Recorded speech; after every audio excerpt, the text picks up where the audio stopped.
Yewe Bogari, ni Bogari muri gahunda yacu yo gushimisha umujyi, kumenyekanisha intara byose tugomba kubatamo wallahi. Nabemereye aba artist benshi, munsi shabuti natembera boro bita New Life Christian mu bigo by'abakire. Rero n'umupeta ufite talent, nta wundi bamwita 11 what's up bro. Agwandada.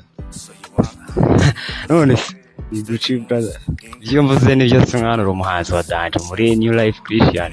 Icyaze nyine dukora benga zisagaje. Compliment nyine abantu kuri uwa mbere wallahi. Street guy, passing on the road, so you want to be on the street. Steady moves, game people show. So you can't stop. 24 hours, working a list. Life is a mess, you feel that. So, none se iminsi iragenda Cyane. ngambwira your favorite artist mu Rwanda. Mu Rwanda nta artist nyine mvuga ati nkunda cyane. Aho hari Mba mbona nyine abikora neza. abandi Musoni bita ni Poppy. Poppy Yamaye. Poppy to make credits. Poppy to make credits. Yeah. Ngaho ushaka kundirimbira ni song from Kivumbi. Kivumbi King. Yes sir. Yeah. Twamaze iminsi myinshi twicaye hanze y'Yeriko, Stakara Jericho.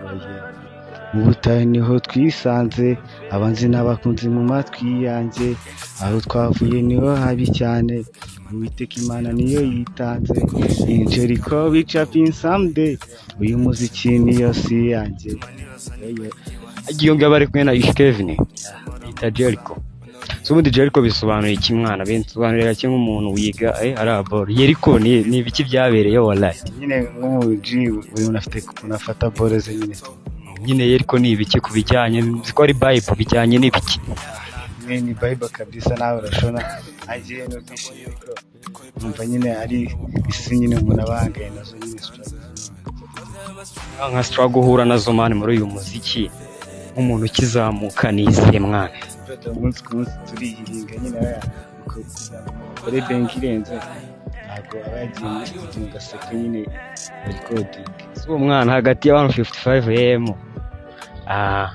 na Country Records bro, niyo uba wishinga nko mu myaka wiga kangahe sikane ati wenda njye nyuma y'imyaka 4 nzaba narasinyishije ahantu uwo wifuza egla Anumva nyuma y'imyaka 4 nzaba ngiye ku giti cyane mfite ubajije muri izo ebyiri ma wajyayo. Ndimo numva nyine yakoma muri izo ebyiri ni Country Records kurenza 155. ya 155 AM ni rebo nyine yo kuyo basani navuga bari bakora Afrobeat. Ukora ibyitwa ngo gize muri boro yitwa Afropop, kandi umva nagangana na Afrogako na Afrobeat cyane muri boro imwe nyine. Ngaho babumvisha iyo Afropop yawe nayo twumve niba bari buyumve neza, ku buryo iyo lebo yawe uzashinga izakuzaho za 155 wallahi. Imyaka 4 rero mu Rwanda iyo boro ngo na Afropop singizabuje kuyizana cyashya, ariko ngizabuje kuyikomeza kuko hari abasani bayikora kugasanga umusani yikoze rimwe ahise ahindura. Byo nyine abafana babyumva bakavuga ati ni kwa kundi umusani akora ingoma imwe akabura indi yongera agakora nyine. Mwana kankubaze, umuziki wawe ushaka kuzazamurwa na tara cyane amafaranga?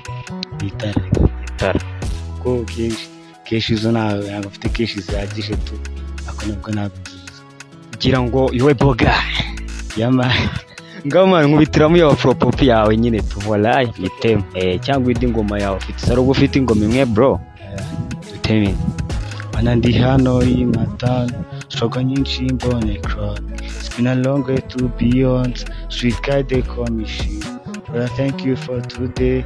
I got trust you for my dream. I'm going to done bala be up, I'm gonna be a scar.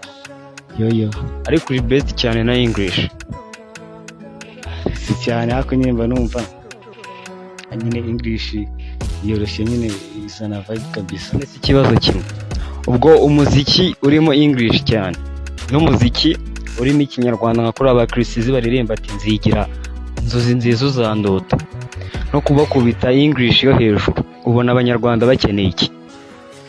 Biterwa na boro umuntu arimo. Nyagatare mwana bakumva icyongereza gusa cyabakeneye za jugumira. nyine umuntu najya gukora ibyo ngibyo naza yavuga ati ngo inana ndisuye inana None urabipinga. ibyo bintu nawe umuntu w'umugabo usanga ndi kuririmba ngo inana. Ngaho umuhanzi mu Rwanda jya ufatira icyitegererezo nawe. Nta n'umwe. Bro, wowe urakomeye wallahi. bose si uko mvuga ati ndabapinga bananakora ibintu byiza nyine ngenda bafana. Ngaho urabura abafans banjye aho basanga boro zawe n'iki n'abasezera. The Comions ahantu boro mwasanga boro zanjye Instagram turiyo, Audiomack turiyo, SoundCloud, YouTube n'ahandi nyine ni vuba kabisa tukabafana. Promise ko bizaza wallahi. Yeah man, forever nyine. Popo Bogari bizaza.